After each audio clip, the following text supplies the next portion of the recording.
Magandang hapon po.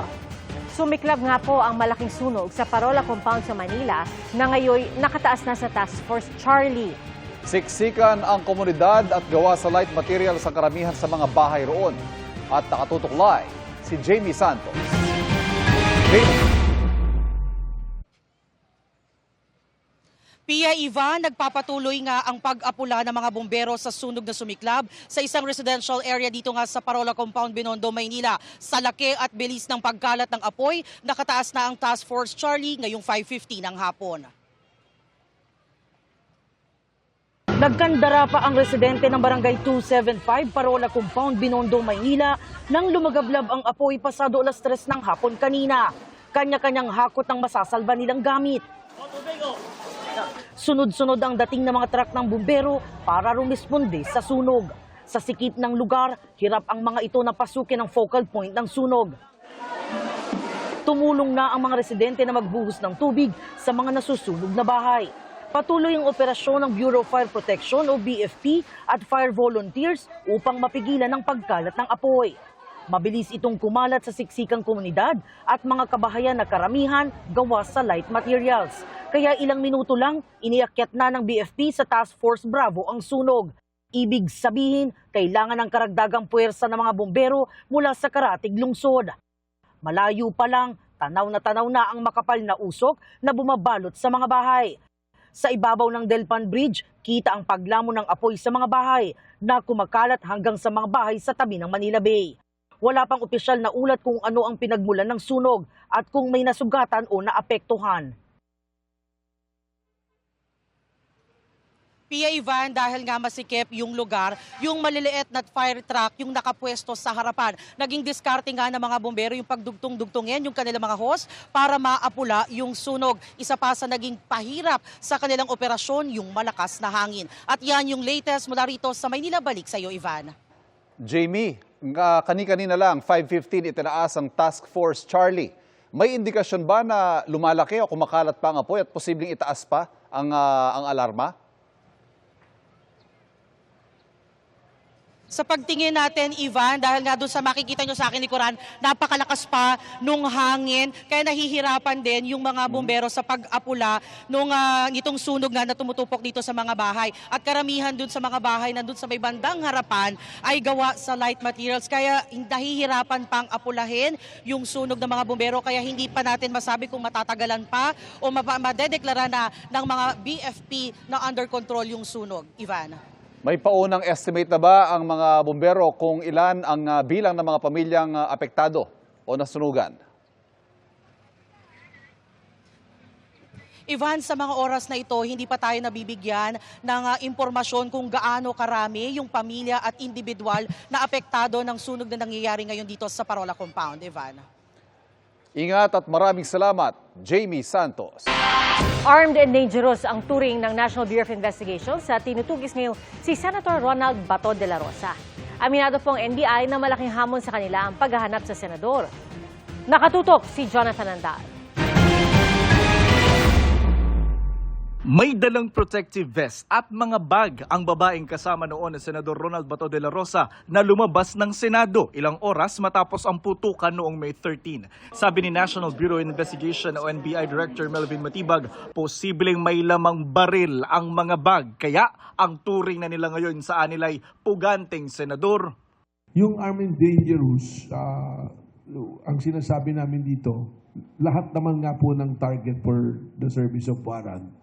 Ang aming point of view, we will always be ready. Baka armado at lumaban yung ating subject. There are footages nung umalis si Senator Bato, may mga dalang duffel bag eh.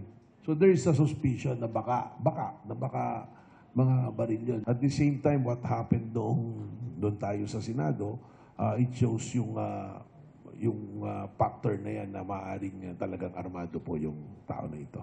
Sabi ng Philippine National Police o PNP, pag-uusapan pa ng Firearms License Revocation and Restoration Board ang desisyon sa pagkansela sa lisensya ng mga armas si De La Rosa alinsunod sa batas. Ang problema naman natin dyan, kahit alisan natin ang lisensya yan, if they are armed, they will still be armed. Hindi naman natin makukuha yung mga baril po nila, no? Sa tingin ng NBI, nasa Pilipinas pa si Bato dahil walang record ng paglabas nito sa bansa. Pero aminado ang NBI, may malaking hamon sa paghahanap nila kay De La Rosa. Galing siya sa law enforcement, so he knows how the law enforcement officers behave, kung paano siya ino-track or hahanapin. Pero hindi lang daw mga otoridad ang pwedeng manghuli kay De La Rosa. But any one of us can effect an arrest, citizen arrest, because he's a fugitive from justice. Genocide yung kaso nito. Ang hindi umano maaari ay ang sinasabi ni Atty. Jimmy Bondoc, abogado ni De La Rosa, na sa abogado na lang isilbi ang warrant at ang mga ito na ang bahala magpasa sa senador. Baka kasi ang iniisip ni attorney is, let me be the one to serve the warrant. Wala pong ganon. Sigurado po ako ron that that's under the rules of court. Dati nang sinasabi ng kampo ni De La Rosa, hindi dapat sa ICC kundi sa korte sa Pilipinas litisin ang senador. Pero sabi ni dating DOJ Secretariat ngayong Ombudsman Jesus Crispin Remulla, hindi na ito uubra dahil na-cover up na ang mga ebidensya sa war on drugs dahil sa sabwatan. Hindi mo na maimbestigahan dito. Ayun. Oh. Wala na eh. Wala na.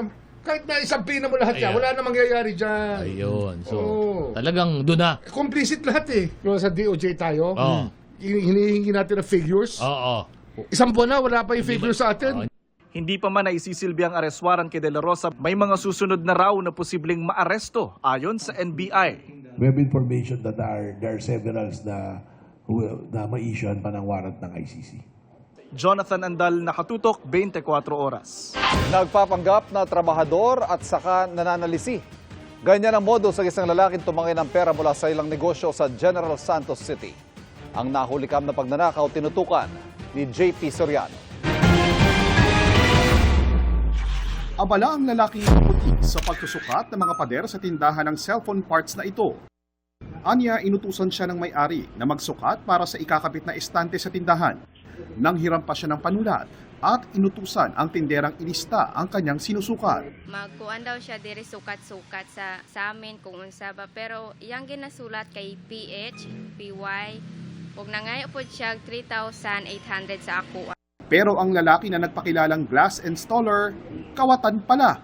Tinangay niya ang 3,700 pesos cash mula sa bag ng tindera bago lumabas.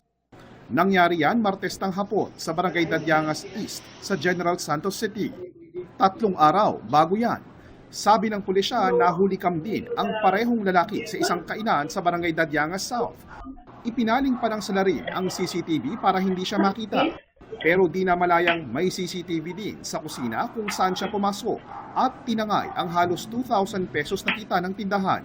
Ayon sa service crew ng kainan, nagpakilala ang salarin bilang tubero na inutusan umano ng may-ari. Nanghiram din siya ng panulat sa biktima at nanghihingi naman ng 4,600 pesos na pambili umano ng materyales. Ay, di sa ko mahatag sir, kay atuon sa ko itong kwan sir, katong kwan sa kong amo, bakit naman gawas na mi. Gilak na ko na dira, ako kabalo ni balik po sa sulod di ay. Mato pagkuhan na sa kwartali lagi. Tinutugis na ng pulisya ang salarin. JP Soriano, Nakatutok, 24 Oras. Siniguro ng Commission on Elections o COMELEC na makikipagtulungan sila sa Office of the Ombudsman kaugnay sa isinampang plunder at indirect bribery laban kay Senador Rodante Marcoleta.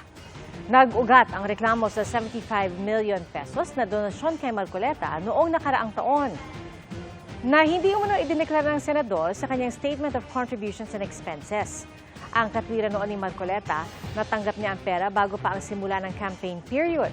Ang kay COMELEC Chairman, George Garcia, dismissed na ang motu proprio investigation laban kay Marcoleta. Hindi pa rin daw nila naiisip kung bubuhayin ang kaso, lalo't wala pa rin namang natatanggap ng motion for reconsideration ang COMELEC kaugnay nito. Pero ang naturang issue ang ginawang basihan ng Ombudsman para sa reklamo. Hindi rin kasi umano idineklara ni Marcoleta ang donasyon sa kanyang SALN.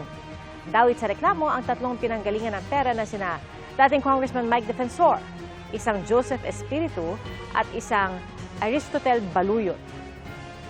Nauna nang kinwestiyon ni Defensor kung paano ito magiging plunder kung walang sangkot na pondo ng gobyerno. Patuloy po namin sinusubukang puna na pahayag sila Marcoleta, Espiritu at Baluyot pero wala pa po silang tugon sa ngayon. Susunod, SUV nagliyab sa kalsada. Minority senators isinusulong na maging bagong Senate President si Senador Win Gatchalian. Naglalaki ang mga sawa sa Dumaguete. Nagsilabasan. Bakit kaya?